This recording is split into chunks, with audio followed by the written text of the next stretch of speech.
Cuando tú ves a una mujer y tú le preguntas cómo son sus sueños, soñamos colectivo, no soñamos individual. Y cuando soñamos colectivo es porque soñamos en esa solidaridad. Yo tuve la fortuna de estudiar agronomía, entonces estudié 3 años en Teapa, Tabasco. Recordar que la trayectoria de nuestro presidente, el licenciado Andrés Manuel López Obrador, la hace en Tabasco. Yo era estudiante y se escuchaba como todo un referente de lo que él hacía. Cuando estaba ya trabajando, trabajé con comunidades nahuas y totonacús en la Sierra Nororiental de Puebla, y recuerdo que en una asamblea de mi organización, la cooperativa Tosepantidatanisque, que significa Unidos Venceremos en náhuatl, va a visitar, en este caso el licenciado Andrés Manuel López Obrador, a la cooperativa, y creyeron conveniente que como yo era una fiel seguidora de él, pudiera compartir qué estábamos haciendo, ¿no? Cuando a mí me dijeron, yo dije, encantada. Nosotros le compartimos qué estamos haciendo al presidente, le hice la ruta del café. Recuerdo que quien llevaba al presidente me dijo, tienes 1 hora. Y la verdad que fue un halago, se quedó con nosotros casi 4 horas. Recuerdo que caminando ya después del regreso de la ruta, me dijo, compañera, valdría mucho la pena lo que están haciendo acá, replicarlo en muchas partes del país. Eso fuera un sueño. En caso de una servidora, pues después de que conocí al licenciado, pues me fui agregando a la parte del movimiento. Fue en el 2011. Morena inicia como el Movimiento Regeneración Nacional, como una asociación civil. Asimismo, propongo como integrantes del Comité Ejecutivo a María Luisa Albores como responsable del rescate al campo y la soberanía alimentaria. Me encantó formar parte de este movimiento cuando era asociación civil. Formé parte de lo que fue la Comisión Indígena y Campesina. Nuestro movimiento se hace después partido, decide hacerse partido en una asamblea, y en esos tiempos pasa algo importantísimo. En 2014 se da la reforma energética, y cuando se da la reforma energética fue el acabose para muchos pueblos rurales, porque resulta que su territorio estaba concesionado, y estaba concesionado para megaproyectos, donde a la gente ni siquiera se le preguntaba y ni siquiera se le daba información cercana de qué iba a pasar con su territorio. Era también como ese olvido, como ese desdén al pueblo, era estorbarles como pueblo. Del dolor, de la rabia, del coraje, nace la esperanza, y nace la esperanza con amor, y en esa esperanza amorosa es que nos volvemos a organizar, y nos volvemos a organizar por una necesidad. Una servidora, cuando fue la Convención Nacional de Morena para hacerse partido, yo vengo de movimiento, quería que siguiera siendo movimiento, no partido, pero creo que fue muy bueno que haya sido partido, porque es el partido que llevó a nuestro presidente y que hace posible encaminar la Cuarta Transformación. Después de estar trabajando en el partido, con el partido, me metí fuertemente en la defensa del territorio, en la defensa por la vida. Empezamos a hacer asambleas y a sumar a través de la información directamente a la gente de qué iba a pasar con el territorio. Fueron tiempos complicados y difíciles, teníamos un gobierno estatal en contra, obviamente quien estaba gobernando en ese momento, el municipio, también estaba en contra, estaba favoreciendo todas esas concesiones, proveyendo de información de quienes nos oponíamos a estos megaproyectos. Tuvimos pues como esos tiempos más difíciles, porque también atentan contra uno, y cuando te atentan contra uno te atentan contra la vida, y también tú debes de sopesar en este sentido conscientemente lo que tú sí estás dispuesta o dispuesta a hacer. Lo que creemos nosotros y queremos seguir haciendo es seguir viviendo con esas propuestas, seguir encaminándonos a nuestras propuestas.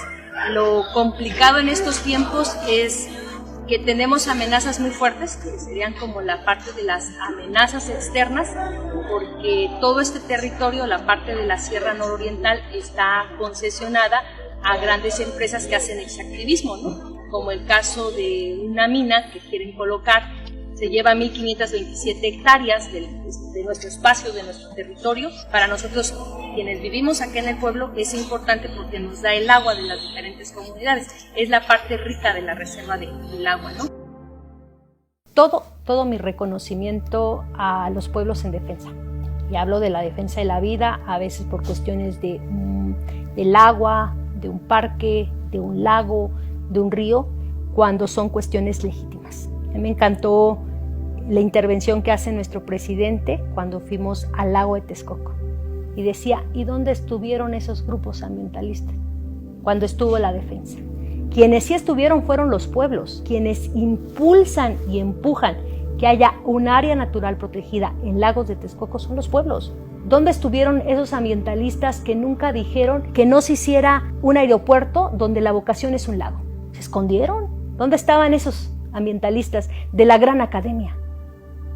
No los vimos. Quienes estuvieron y que dieron su vida y quienes sufrieron hasta encarcelamiento en esa lucha fueron los pueblos. Yo, al igual que el presidente, considero que nuestro pueblo, el pueblo mexicano, es un pueblo muy digno, es un pueblo muy solidario y en ese sentido tiene una gran riqueza, y en esa gran riqueza es una gran riqueza cultural de valores, porque hacemos comunidad, y cuando hacemos comunidades es el diálogo, es el escucharnos qué piensa el otro, pero también qué está sintiendo el otro. Luchas legítimas de este país la han hecho los pueblos, y que en esas luchas legítimas es donde tenemos que voltear nuestra vocación, y es ahí, en esas luchas, donde nosotros podemos tejer y coayudar. En este momento yo lo que hago es una invitación, porque creo que la única propuesta viable es a través del Movimiento de Regeneración Nacional, donde nosotros creemos que las propuestas precisamente para nuestro campo, para volver precisamente a lo que es la soberanía alimentaria de este país, vienen desde la base, desde aquellos que trabajamos en el campo, que estamos en el campo, que somos hombres y mujeres, que somos campesinos y campesinas y tenemos ese derecho. Nosotros queremos permanecer y pertenecer a nuestros lugares, y esta es la única forma, la única vía de hacer precisamente un otro México posible. Hay que decirlo, la mayor parte de defensores, cuando vas a grupos de defensores ambientales legítimos del pueblo, vas a ver que en la mayoría son mujeres, son compañeras. ¿Y por qué son compañeras y son mujeres? Porque la mujer toma un compromiso y una responsabilidad que no es fácil evadirlo con el recurso y con el dinero. Quienes tomaron más la defensa del territorio y la defensa de la vida en la sierra, las aguerridas éramos las mujeres. Las que nos parábamos éramos las mujeres. Cuando tú ves a una mujer y tú le preguntas cómo son sus sueños, soñamos colectivo, no soñamos individual. Y cuando soñamos colectivo es porque soñamos en esa solidaridad.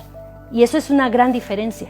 Cuando tú le preguntas a un varón, y eso me tocaba hacerlo en los talleres, van a tener como una cuestión más individual, más de deseo individual, ¿no? Entonces, creo esto importante compartirlo y comentarlo, porque también se va encaminando a que nuestras compañeras en las zonas rurales también, tomando que esa palabra no nos gusta mucho, esa de empoderamiento, pero que tengan ellas la fortaleza y el poder de tomar sus decisiones. El día de ayer se dio a conocer el decreto del Área Natural Protegida San Miguelito, la Sierra de San Miguelito.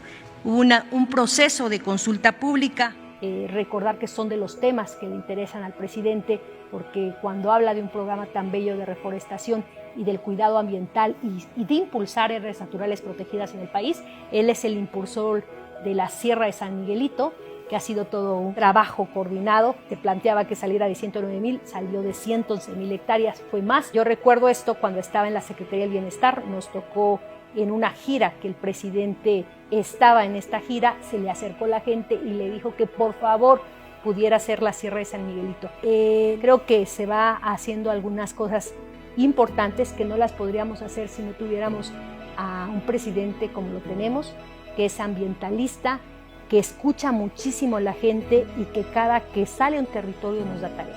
Con esto, el presidente, el licenciado Andrés Manuel López Obrador, cumple el compromiso que asumió con el pueblo de San Luis en la gira que se hizo el 19 de mayo de 2019. Primero, tomar conciencia que es movimiento. Cuando es movimiento, nada permanece. Y entonces ese movimiento debe volcarse a crear comunidad. No se nos debe de olvidar, y eso debe ser de las cosas que debe hacer el movimiento, tomar conciencia de que debemos educarnos. Y cuando hablamos de educarnos, es educarnos en comunidad. Nuestras niñas, nuestros adolescentes y nuestros jóvenes deben de saber de esa lucha. Somos a veces de una memoria histórica muy corta y necesitamos poner en el centro las luchas, que no se nos olvide. Prácticamente estamos planteando de empezar a sembrar, es como que si hubiéramos germinado apenas, nos estamos germinando como movimiento. Si hablamos de que queremos ser una gran ceiba, nos falta muchísimo. Y pongo esta alusión porque una ceiba es un árbol majestuoso, frondoso, cobija muchas especies, mucha fauna, nos da sombra, y creo que Morena está germinando. Y si no germina bien, y no termina de plantarse, y no termina de crecer, y no termina, nos podemos quedar en la germinación, o en la germinación después quedarnos ni en árbol, en arbusto, ¿no? Nosotros soñamos con un partido que fuera congruente, como lo que es nuestro líder nacional, el licenciado Andrés Manuel López Obrador, nuestro presidente. Creo yo que parte crucial de este partido tiene que ser principios y valores. Morena es una comunidad amorosa. Morena, la esperanza de México.